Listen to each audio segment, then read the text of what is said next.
mon Jamie Dissart, on va se faire un petit compte rendu de la conférence de presse de notre nouvel entraîneur de l'OGC Nice, Francesco Farioli, tout simplement, qui a fait une conférence de presse à 15 h avec notre président Jean-Pierre River et notre directeur sportif Guy Zolfi.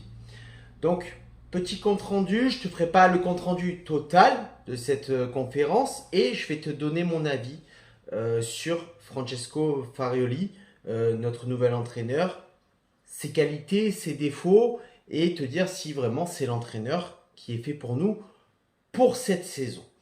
Déjà, Francesco Farioli, que je vais appeler FF pendant toute cette vidéo parce que c'est beaucoup plus simple. Tout simplement, il nous a dit qu'il était content d'être là. Évidemment, il ne va pas nous dire qu'il est dégoûté et qu'il se fait des injections de Red Bull intraveineuses pour supporter le fait de supporter et de coacher l'OGC Nice. Donc il est content d'être là, qu'il connaissait un petit peu et qu'il s'était un petit peu renseigné sur la Ligue 1 et notamment sur la Ligue 2, que pour lui c'était un but de venir entraîner en France et que c'était un espèce de tremplin et une opportunité. Il connaît un petit peu l'histoire et la culture niçoise qui, il l'a dit lui-même, est assez voisine avec l'Italie. Par contre, papa, on va se calmer. Hein, on n'est pas italien, on est niçois. À Nice, on est niçois. On n'est ni français ni italien, on est niçois. Donc, que nos cultures se ressemblent, il n'y a pas de souci, mais ne mélange pas tout. Déjà, pour remettre. Donc, et que pour lui, c'était une raison naturelle de venir ici et que c'était dans son évolution d'accepter ce projet. Je vais pas te cacher quand même que sur cette conférence de presse, je me suis fait littéralement chier. Tu me connais, hein, je suis brut de décoffrage et je te dis ce que je pense. Je me suis fait littéralement chier. J'aurais préféré, comme j'ai dit sur Instagram, voir grandir mes tomates. Ça aurait été bien plus intéressant, même si c'est beaucoup plus long, parce que c'est encore des promesses. C'est encore des projets qu'on annonce, qu'on ne sait pas s'ils vont aboutir, on ne sait pas si ça va arriver à terme, on ne sait pas où on va, même si Jean-Pierre River a annoncé dans les grandes lignes le nouveau projet OGC Nice. Et la première question qui se pose, c'est la question à notre directeur sportif, pourquoi FF? Il a tout simplement dit, il correspond à ce que l'on veut aujourd'hui, il est dans l'ADN OGC Nice, dans l'ADN d'une construction, d'une reconstruction, parce qu'il a dit construction, mais moi je dirais d'une reconstruction, un entraîneur qui est dans la projection de jeu vers l'avant, qui va mettre un football offensif enfin au sein de l'OGC Nice, basé sur la possession de balle et sur la maîtrise du jeu. Ouais, tout ça c'est beau. Tout ça c'est beau, mais c'est exactement les mêmes choses qu'on avait dit l'année dernière quand on a eu Lucien Favre qui était censé représenter le renouveau, jouer la Champions League dans 2 ans, concurrencer le PSG. Alors oui, tout ça, c'est plus d'actualité, puisque Jean-Pierre River l'a dit, donc bon. Hein, qu'est-ce que a dit Jean-Pierre River par rapport à ça? C'est que ce projet-là n'est plus d'actualité. On repart sur un nouveau projet avec des fondamentaux. Quels sont ces fondamentaux? J'ai envie de te dire, on se le demande, hein, on va se mettre moins de pression. Ben ouais, parce que à un moment donné, je pense que la pression à l'OGC Nice, ça marche pas. Hein, très clairement, on l'a bien vu. Et ils veulent faire partie des clubs qui sont souvent européens. Donc voilà, il n'a pas précisé la compétition. Donc je pense que c'est plus une UEFA Conference League ou Europa League au mieux.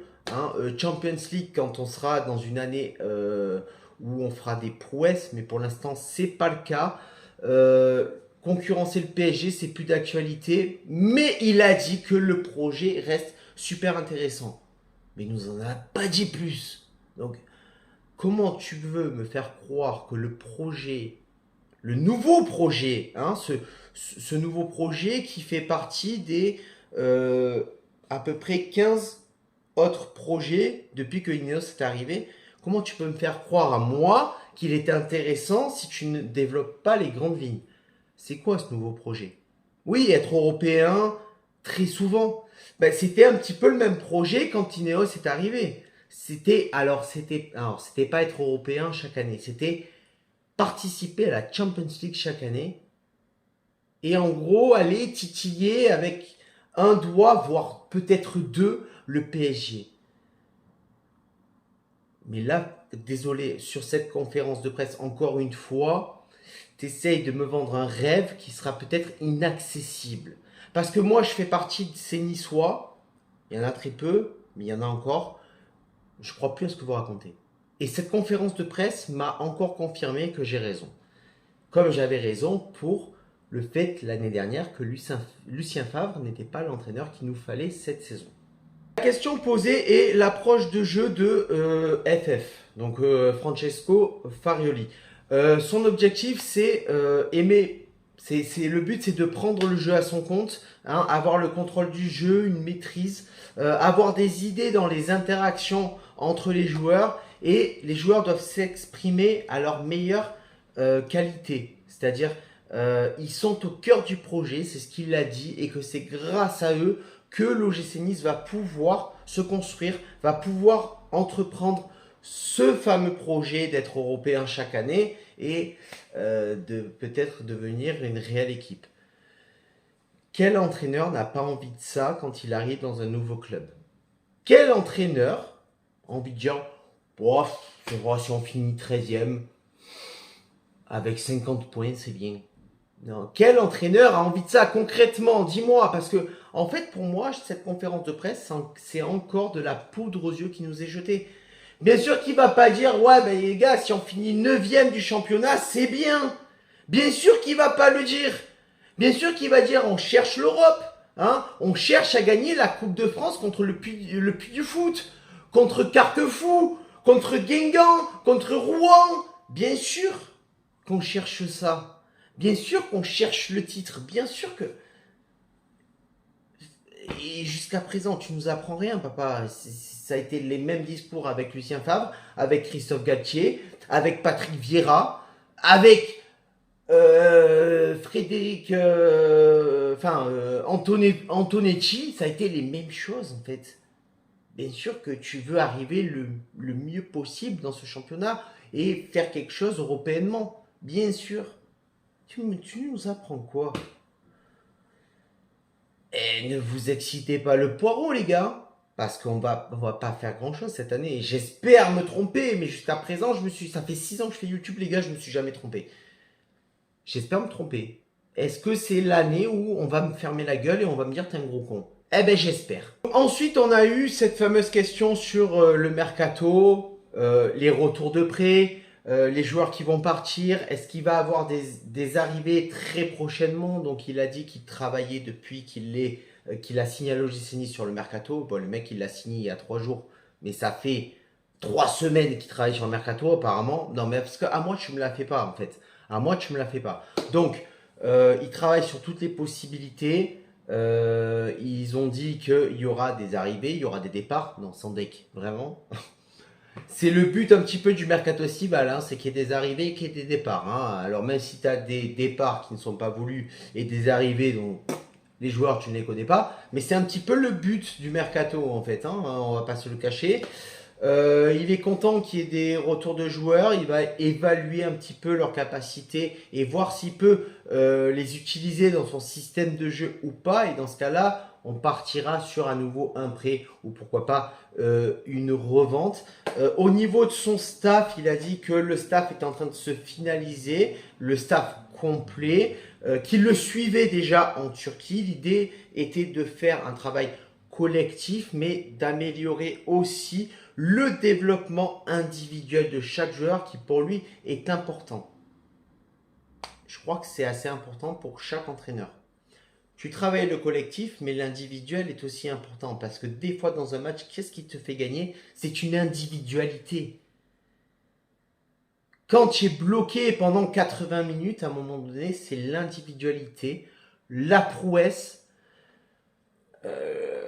la masterclass d'un joueur qui va te faire aller chercher une victoire, aussi difficile qu'elle soit, mais voilà, encore une fois, tu nous apprends rien, tu nous apprends. C'est une question super intéressante, et bizarrement, ben, ça a bugué à ce moment-là, C'était sur le fameux rachat de Manchester United par le groupe Ineos. Donc il y a eu un gros bug, mais vraiment je rigole pas, je pense que tu as eu le même bug que moi, on a regardé tous sur la même chaîne, hein, sur la chaîne YouTube OGC Nice. Il était difficile de décrypter quelque chose. Je pense que c'est un coup de la 5G, mais je suis pas sûr. Mais moi, je vais te donner mon avis. Pour moi, personnellement, que Ineos rachète Manchester United ou que Ineos ne rachète pas Manchester United, pour moi, ça ne changera rien. Qu'ils le rachètent, ça ne changera pas. Ils investiront pas plus. Ils te feront pas venir plus que ça de super joueurs, de super stars ou de super sub entre guillemets. S'ils rachètent pas, ils investiront pas plus que ça parce qu'ils seront dégoûtés, parce qu'ils auront une certaine rancœur, parce que tout ce que tu veux.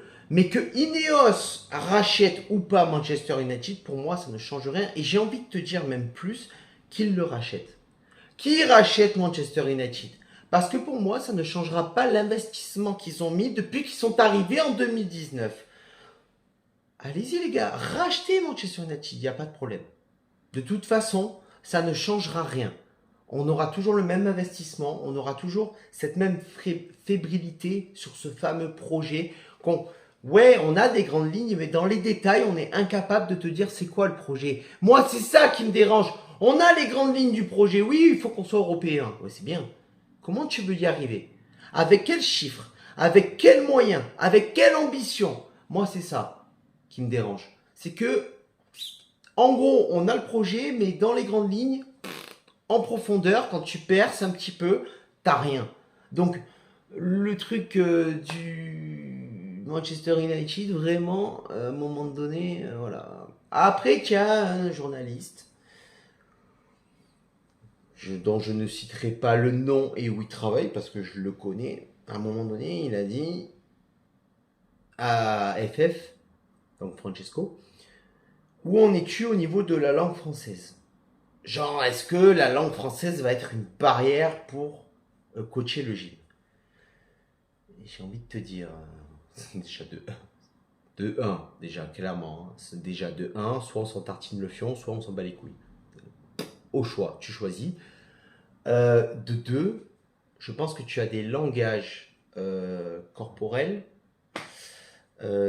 Tu as des regards qui vont vite te faire comprendre que le coach il est de ton côté ou qu'il n'est pas, que le coach il est content ou qu'il est mécontent. Donc la barrière de la langue à un moment donné, à part si tu es roumain, si tu es tchétchène ou si tu es philippin, à un moment donné la barrière de la langue, l'italien c'est une langue latine.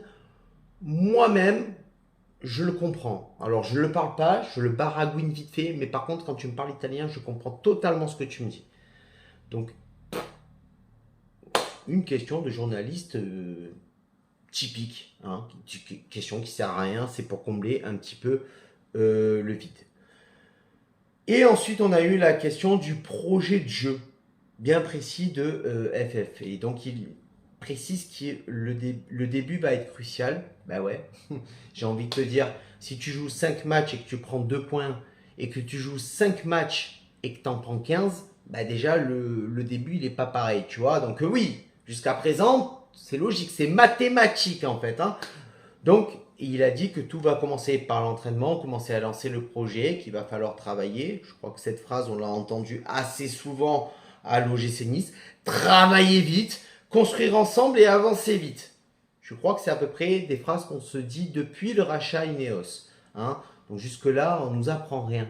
Hein. En fait, on ne nous apprend rien. C'est encore une fois, ça a été de l'esbrouf, de... Voilà. Maintenant, je vais te parler de Francesco Farioli. Qui est cet entraîneur, ses qualités et ses défauts, et pour moi, est-ce que je pense que c'est la bonne décision? Je ne vais pas te faire tout son parcours, mais il a été l'entraîneur principal de Allen Sport, où il pratique un jeu de possession axé sur la sortie de balle, et où le jeu long n'est quasiment jamais exercé et pratiqué par le gardien. Ces équipes sont des équipes qui sont très offensives, qui marquent beaucoup de buts.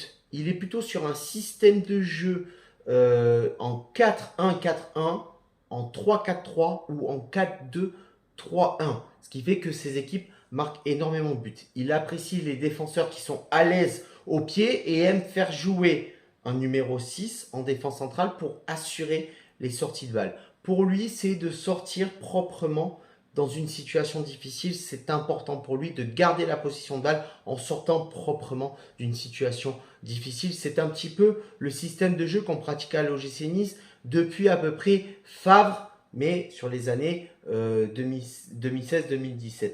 On est d'accord avec ça. Il n'aime pas jouer avec des milieux stationnaires, mais plutôt des milieux qui sont dynamiques, capables de dribbler, capables de casser des lignes, chose qu'on n'arrive plus à faire à l'OGC Nice depuis quelques années. Donc Boudaoui ou encore Diop seraient capables de rentrer dans ce registre-là. Le bémol de Francesco, c'est qu'il est très têtu. Il est très peu flexible sur ses systèmes de jeu et ses principes de jeu. Donc les joueurs vont devoir énormément s'adapter à cela et rejoindre et reproduire ce qu'il veut comme il le souhaite. Donc les avantages de ce nouvel entraîneur, c'est quoi? Il est à cheval sur ses principes. C'est lui le patron, c'est lui qui décide. Et si tu n'es pas content, tu prends la porte, tu restes chez toi et tu ne viens pas à l'entraînement. Ses équipes sont très offensives, marquent beaucoup de buts. Il aime être attractif au niveau du milieu de terrain qui pour lui est la clé très souvent d'un match pour alimenter les attaquants et créer un jeu vers l'avant. Ses points faibles, c'est peut-être qu'il est beaucoup trop à cheval sur ses principes et capable de se borner sur un système de jeu ou une composition de joueurs qui n'est peut-être pas adapté à l'OGC Nice.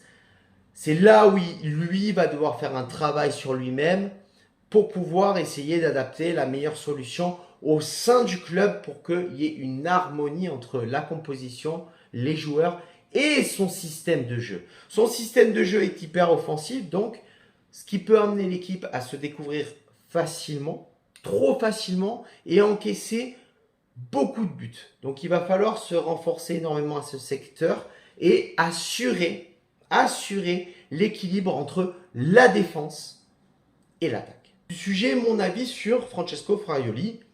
Est-il l'entraîneur adapté pour l'OGC Nice actuellement? Alors, moi, si je te dis mon avis tranché et franc, je te dis que oui. Actuellement, à l'heure actuelle, là où on se parle, là où tu regardes la vidéo, actuellement, c'est l'entraîneur adapté. C'est l'entraîneur adapté à nos ambitions. À nos nouvelles ambitions, comme l'a dit Jean-Pierre River. C'est-à-dire qu'on veut aller chercher l'Europe, peu importe laquelle. C'est assez vague, c'est assez flou. Donc, oui, on est descendu un peu bas. On prend un entraîneur qu'on ne connaît pas, qu'on ne sait pas. On connaît son système de jeu un petit peu, sa façon de faire, sa façon de penser. Mais on ne sait pas concrètement, dans l'application, on ne sait pas ce qu'il vaut. Mais ça reflète nos ambitions, les gars. Concurrencer le PSG, mais déjà, au moins, essayer de concurrencer Clermont Foot. Déjà, qui a fini devant nous, je crois, cette saison. Ou en tout cas, était juste derrière nous, s'ils n'ont pas fini devant nous, à une place près. Déjà, essayer d'aller concurrencer Clermont Foot. Les gars, avec tout le respect que j'ai pour Clermont Foot, on n'a clairement pas le même budget, on n'a clairement pas la même équipe, on n'a clairement pas la même façon de penser sur chaque saison. Donc déjà, si on arrive à concurrencer ce club-là, on passe un cap, tu vois. Et après, petit à petit, on va concurrencer Lorient, qui a fait une très bonne saison